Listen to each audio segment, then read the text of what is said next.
The religious leaders told the governor, Pilate, that Jesus was dangerous and wanted to be king. Pilate asked Jesus, "Is this true?" "I am king," Jesus answered, "but not of this world." "Jesus is innocent," said Pilate. "There's no reason to kill him. I will set him free." But the crowd shouted, "Kill him!" So Pilate had his soldiers whip Jesus. They forced a thorny crown on his head. Then they laid a wooden cross on his back and led him up a hill. There on that hill, the Roman soldiers nailed Jesus to the cross, hands and feet. Then they raised it high. Jesus hung there between two criminals. Around noon, the sky turned dark. Jesus' friends wept. The religious leaders laughed and said, "You saved other people. Why can't you save yourself?" "Forgive them, Father," said Jesus. When the time came for Jesus to die, he closed his eyes and said, "It is finished."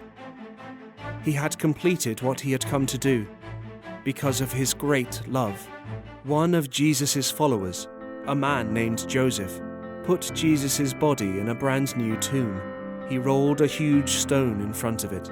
A long, sad Friday was over. A happy Sunday.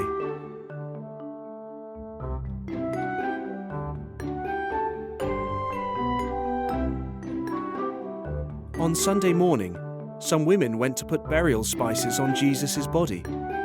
They knew a big stone was covering the tomb's entrance and wondered how they would move it.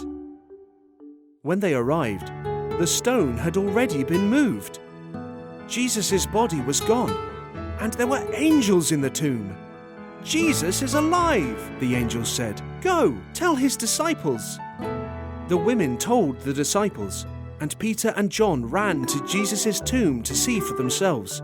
All they found were Jesus' burial clothes. They went back home, confused. Later, the disciples were gathered together in a room.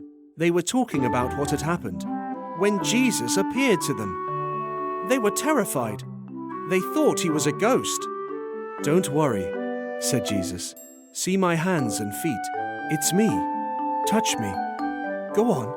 You can't touch a ghost. And ghosts don't eat either. But I'm quite hungry." So he ate some fish. Then he taught them. "The scriptures are clear," he said.